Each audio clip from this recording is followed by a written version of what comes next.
Hear this loud and clear. Meditation is good.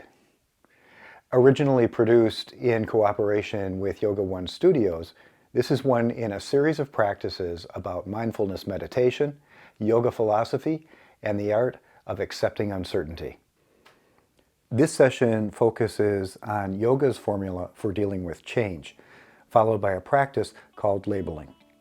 I'm Steve from Steve White Yoga, bringing you the application of yoga to manage your health, take control of your life, and improve your relationships. Here's today's episode.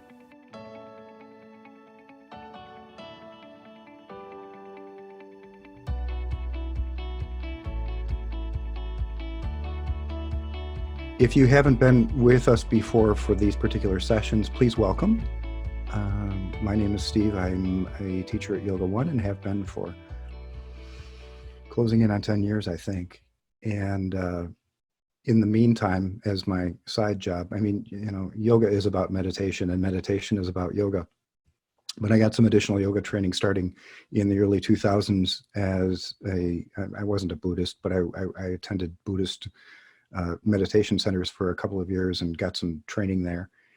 And after I achieved yoga teacher status through Yoga One, I went on to get some additional training in what we would call the deeper aspects of yoga, which includes a much more focused sort of concentration on meditation and meditative practices beyond what we might do in a typical class. So that's who I am. And I'm going to engage a PowerPoint presentation here for the first. What we'll do, the format of this is we'll spend about 10 minutes, maybe 12, just talking for a bit and sort of providing a framework for what we're doing today. And then we'll actually engage in practice for the last 15 or maybe 20 minutes. It's a little longer practice actually today.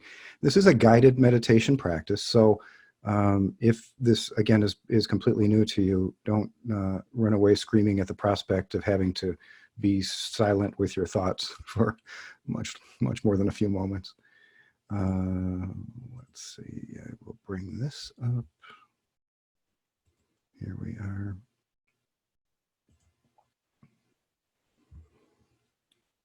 Okay, and one more step, and we are rocking and rolling.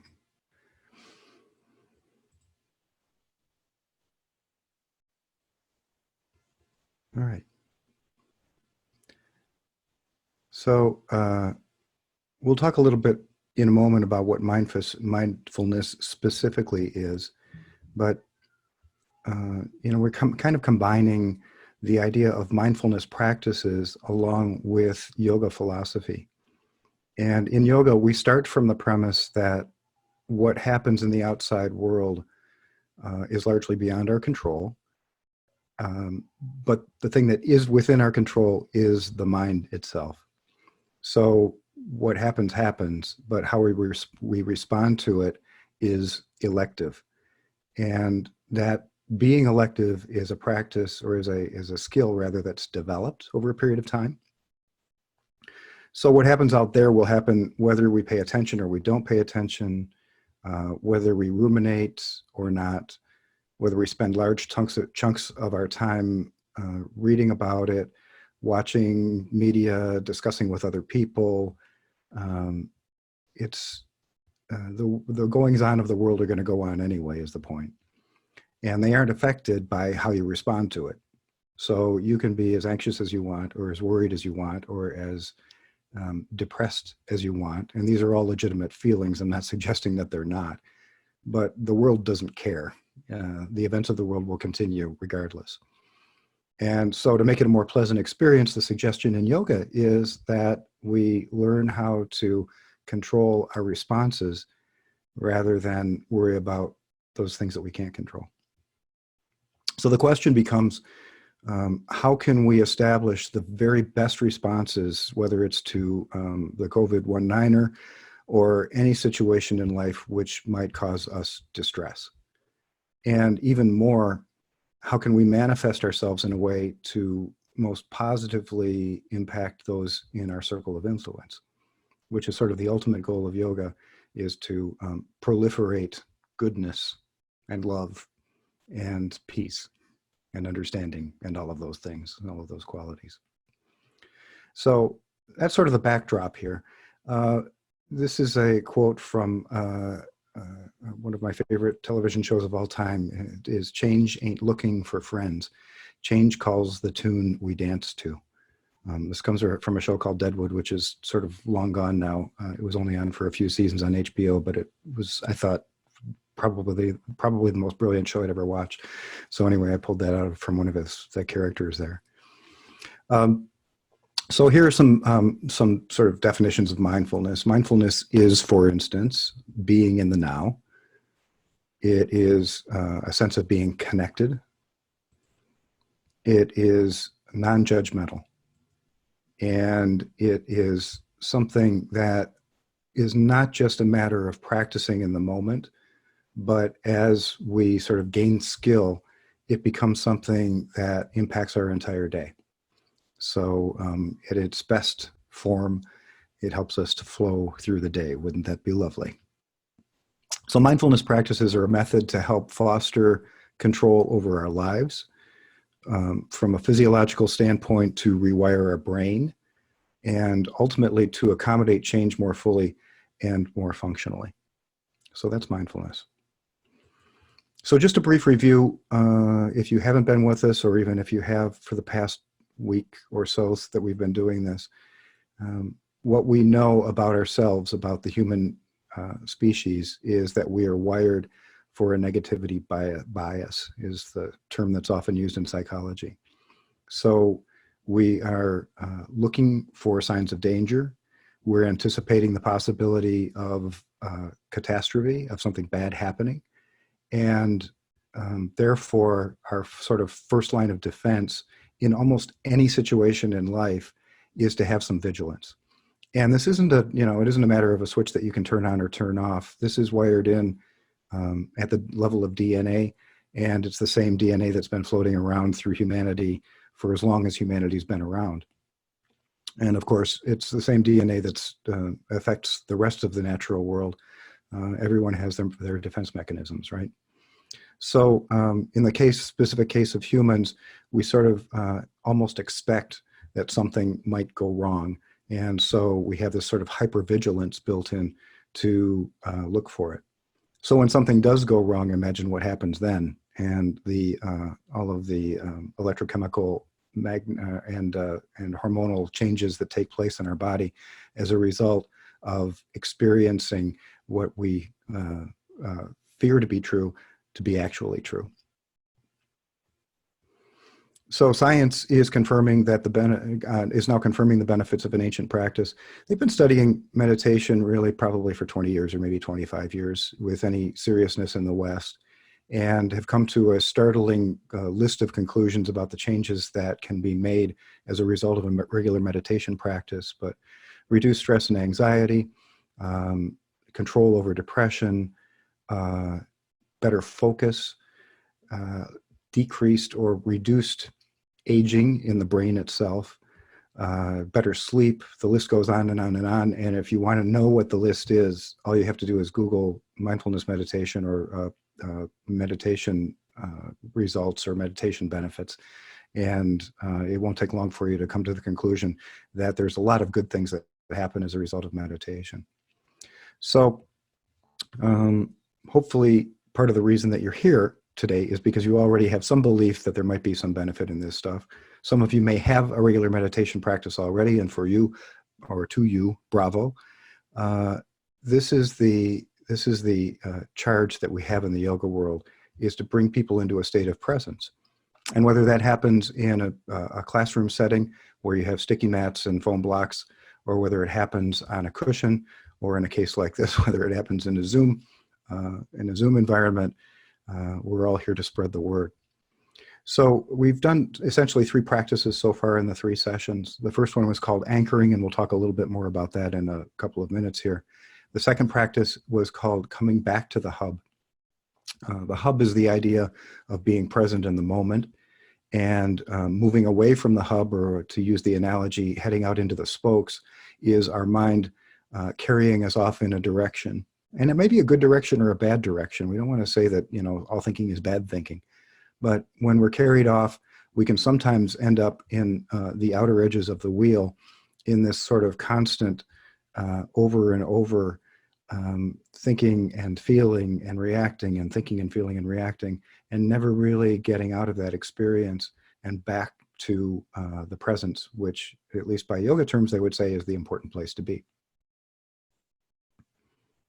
And then the last practice that we did on Tuesday was called embodiment. We'll have a little experience of that also again today as we sort of build on what we've done so far. So yoga's formula for change, I'm going to go through this relatively quickly, but I think it's important to introduce some of these elements because this is a very deep, very ancient, certainly very deep, very thoughtful, and very practical system that was developed starting probably, as best we know it, 600 or 800 BC. And some of the first texts began to appear that discussed yoga. So it's been around for a really long time, is the point. And so there's a kind of a three-pronged approach that yoga suggests as one of the primary means to achieve a better sense of presence and to deal more fully or more effectively, I think, with change. The first is called tapas. This is the Sanskrit word, and it means practice.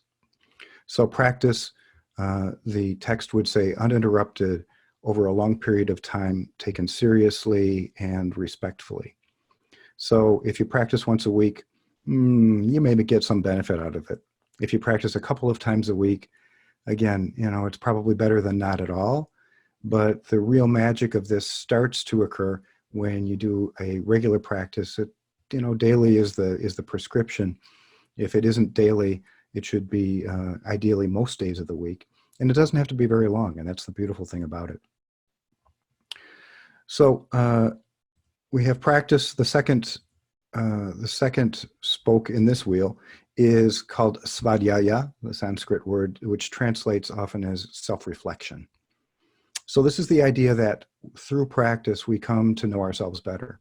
We come to take a non-judgmental, open, and kind approach to who we are, what we think, what we feel, what we do, how we interact with the world. And through this process of self-reflection, we can start to maybe come to some conclusions about what's helpful, what's functional, versus what is not helpful, maybe even unhealthy, and perhaps dysfunctional. And then the third part of this is the Sanskrit word is Ishvara Pranidhana. And if you were to look it up as a literal translation, it means surrender to God. And we're not going to get into the explanation of that right now, but the simple sort of straightforward modern day equivalent would be acceptance and appreciation. So this is a process of understanding, as we talked about earlier, that there are things in the world that we can't change. Acceptance of that is one of the most important steps that I think one can take in the process of this practice. And then appreciation, gratitude. We get stuck in what we don't like or don't have or wish wasn't, and give often too little weight to what is, that is good, that is right, that is fair, that is comfortable, that's supportive. So this is the negativity bias that we talked about earlier. So acceptance and appreciation. So these are the three yogic directives: practice, self-reflection, and acceptance and appreciation. If some of you, particularly if you were raised in or around the Christian religion, you may be familiar with the Serenity Prayer, which says something like, grant me the serenity to accept those things that I can't change, the courage to change those things that I can, and the wisdom to know the difference. That pretty much corresponds to this. Practice, the courage, self-reflection, the wisdom, and acceptance, the serenity. So same kind of idea from a different tradition. This is Viktor Frankl wrote a book called Man's Search for Meaning. If you haven't read it, in my opinion at least, you should. It's a fascinating book about one man's survival in the concentration camps in World War II and his subsequent life. And he says, everything can be taken from a man, but one thing, the last of human freedoms, to choose one's attitude in any given set of circumstances, to choose one's own way. These practices, my friends, are designed to do just that, offer us the opportunity to change our attitude and to choose our own way.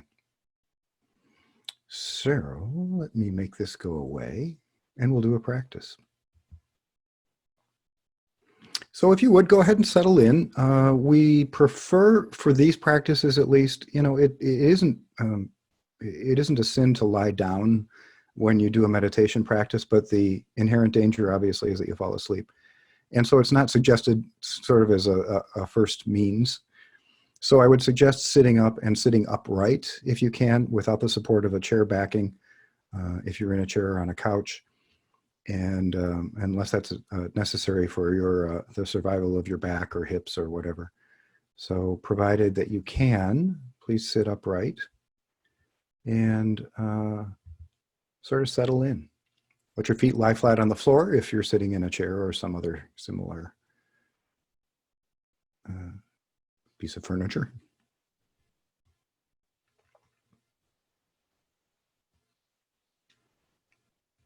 So the practice today is called labeling. And this is a process that's incredibly effective and kind of fun to do, actually. There is a tendency, if you are new to meditation, there's a tendency for new meditators to fall into judgment, to be like, I'm not doing this right, or I can't do this, or some sense of failing or of deviating from what's supposed to happen. So I'm going to ask you to drop your suppostas. Try and be good-humored. Fun matters in this set of practices. So as they say often in the mindfulness world, be relaxed, be friendly, and be interested. And that's all you have to be. All right. So we're first going to introduce the three anchors that we mentioned at the beginning of practice. So anchors are a place to come home to, a place to come back to. They are the reminder that we are in the present. And the anchors that we commonly use in mindfulness are either the breath, sound, or sensation. So we'll sort of run through those right now. The anchor you might consider as being kind of your home base. We described it earlier in the earlier practices as the hub. So if you can collect your attention and find your breath, however that manifests itself to you. You don't have to change anything. Just notice the fact of breathing.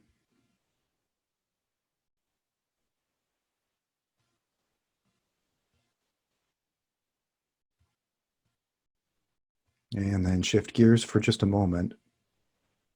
You'll get to settle in on something in a moment. You just shift gears for just a moment and pay attention to sound. Just notice the sounds that you hear.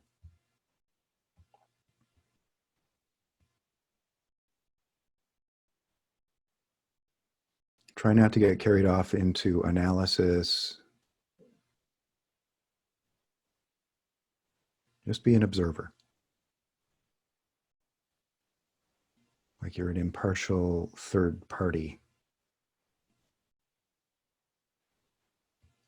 And then switch one more time if you would. Bring your attention to your hands and fingers.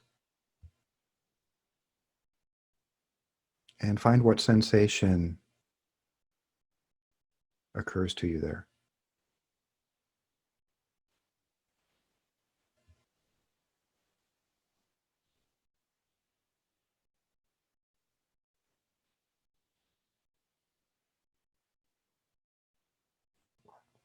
So breath, sound, sensation, and we're focusing today on the hands as a primary source of sensation. You can choose one of these. It is advised not to sort of travel between them. There isn't a right or a wrong one. Maybe there's one that immediately appeals to you. Maybe none of them do. But just pick one. Doesn't matter which one. And with that home base, that anchor, start to come into a state of relaxed attentiveness. So you're focusing on your anchor and directing your effort there, but in a relaxed way.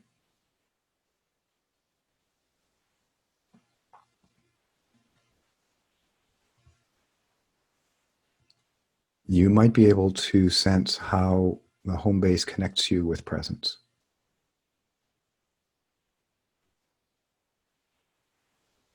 And when thoughts arise that take you away from being here, just notice that without judgment.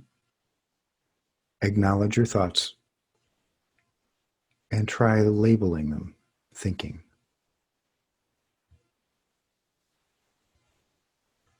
So you rest on the anchor. Your mind will drift.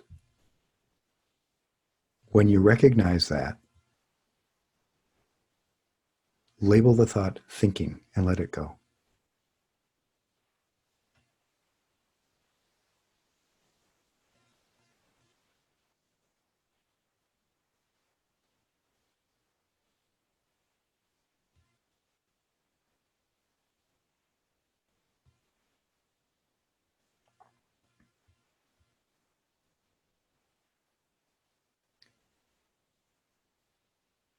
In this practice of being here, we continue with the anchor in the foreground until some thought or emotion or experience that's strong enough asks for our attention. At that time, the practice is to let that anchor recede to the background and offer mindfulness to what's predominant. You can do this by naming what's here, maybe even mentally bowing to it. In some sense, we're recognizing it and letting it be with you, letting it be there. So, for instance, if you're noticing strong sensations arise in your hands, heat, tightness, tingling, numbness, fatigue, just recognize what it is. Give it a label. Allow it to express itself while you sit non-judgmentally and observe. So we rest on the anchor. Something takes us away. We recognize, name, and allow.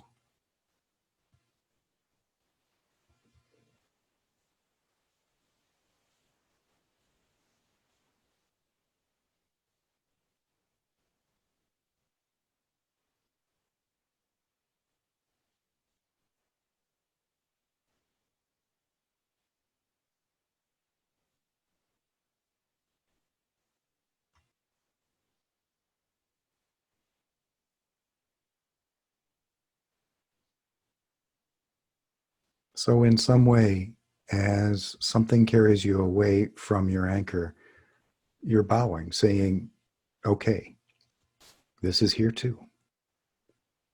This is part of my current landscape. Not pushing away, but recognizing, naming, and allowing.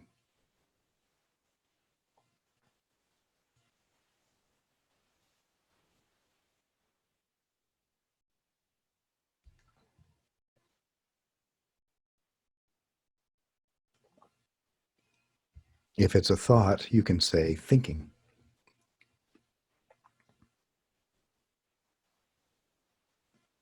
If it's heat, you can say heat.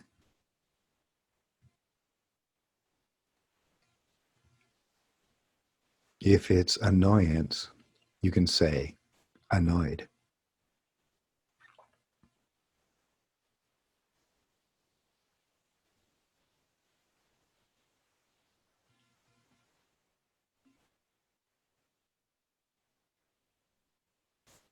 Whatever comes up isn't good or bad, right or wrong. It's just part of our experience. Recognize, name, and allow.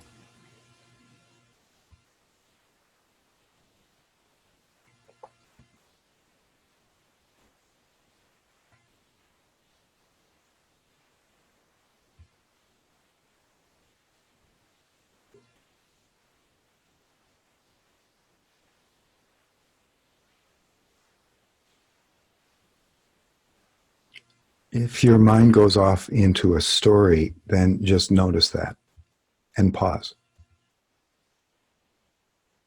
And then come back to the experience, finding any bodily expression of whatever emotion is connected to the story. I'll say that again. If your mind goes into a story, notice that. Pause. And then come back to any experience in the body that is an expression of the emotion brought up by the story.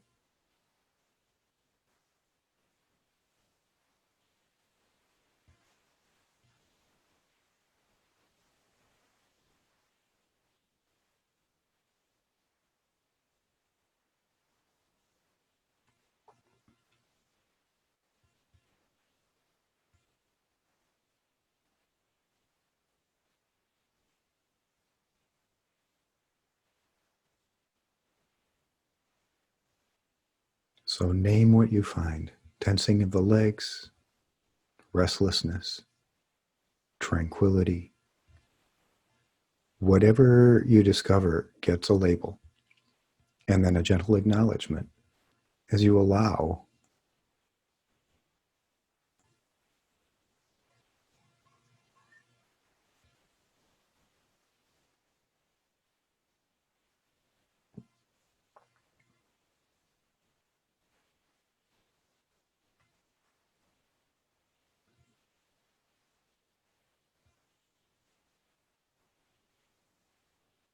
Find the anchor. Notice when you drift. Recognize, name, allow.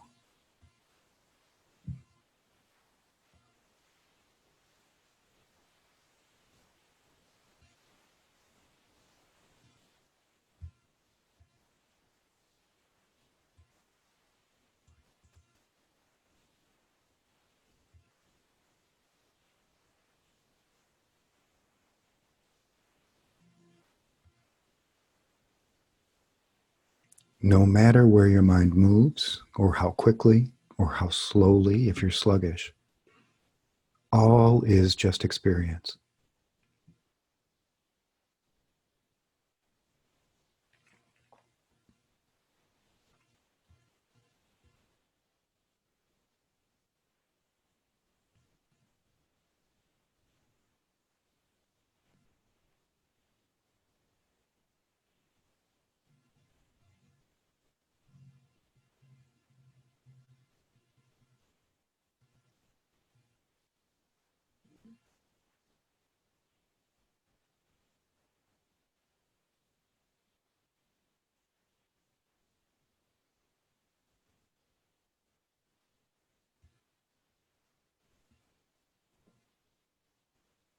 Wherever you are, slowly draw your attention back to your anchor.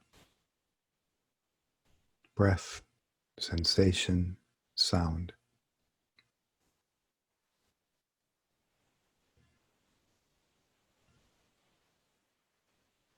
Allow yourself a couple of deep, full breaths.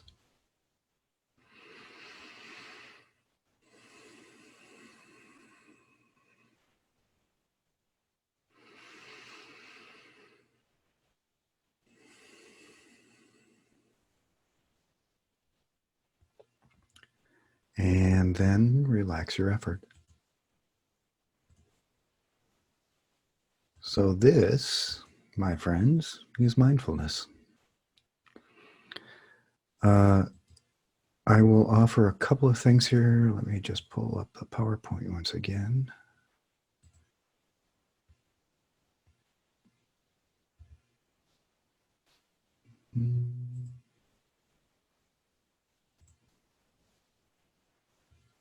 Okay. So if you're interested in additional resources, there is a book. It's an oldie but a goodie. You may or may not be familiar with a woman named Pema Chodron. She's a Buddhist nun of some considerable renown. She's prolific. She's written a bunch of books. I think this book, this particular book, When Things Fall Apart, is actually available on audio as well. And if you or anybody you know is in particular distress during this time, or any other really, but particularly during this time, this is an awesome book. It's a fairly easy read. It's not very long. And I would highly recommend it. It's got to be 25 years old at this point, or maybe even older than that. And she's written a lot of books since, if you get into her library. But it's a really great book. It was actually recommended to me during a time that I was having some difficulties in life. For mobile apps, if you want to do meditation on your own, there is an app called 10% Happier. You may remember the story of a guy named Dan Harris, who was a correspondent for CBS News, I think, and famously froze on the air a few years ago having a panic attack. So he, following that, started to investigate remedies and came into mindfulness meditation, met some very famous mindfulness practitioners, and he has both a podcast and this particular app. I think it's free for 30 days or 10 days or some trial period, and then it's paid after that. But the quality of the instructors is outstanding. There are a series of, as with everything, there's all kinds of practices and to satisfy all kinds of conditions. So that is a recommendation if you need something like that and it would be helpful to you. Of course, there's me. Steve White Yoga is on YouTube. This session will go up on YouTube. It's available for you for the next 3 days, and you can download it yourself. But it's also on my YouTube channel. And I've got some other practices. I'm building them slowly but surely. It takes a long time to do these things, but I'll be adding additional practices that are not so much geared to mindfulness specifically in the sense that we're doing it here, but other yogic practices that are certainly mindful and designed to improve our condition. And then I will also shamelessly advertise 7 o'clock Tuesday night. We have a regular practice through Yoga One that is currently called Yoga Sutras and Meditation, I think is what it's called, or Yoga Sutras in Practice. That is a paid class. We're going through a very ancient but very important text called the Yoga Sutras, and you're more than welcome to join if you want to know more about what all of this stuff is and where it comes from. The information we try at least to make practical and accessible for everyone, so feel free to give that a try if you will. And then we will be here every Thursday for the time being at 4:30, as well as Tuesdays. And there are a host of other classes available that Yoga One is offering. Please visit the website, take advantage of those. It's not that bad to practice online. I've done it a number of times now, and it's a different experience certainly than being in a classroom, but not an unpleasant one. And I noticed that there are a number of people within our own community who are taking advantage of even multiple classes a day, which is awesome. So if you've got the time, use it for something good, right? So that is the spiel for today. If I can issue you a challenge, 10 minutes a day of practice, you can use one of these devices to set a timer.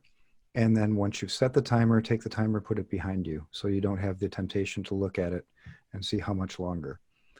10 minutes is doable for most people. Everybody experiences some pain in seated meditation practice.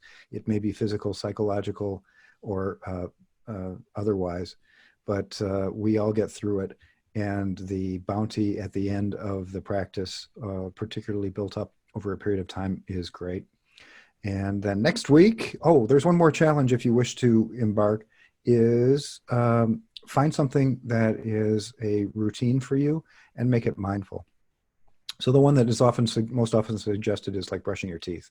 And this may seem silly, but it has a point, and this is actually retraining the mind. So instead of brushing your teeth and doing whatever other 2 or 3 or 5 things that you do when you typically brush your teeth, you make it a mindful practice. If it means you have to close the bathroom door and keep the kids and the dog and whatever else out, do so.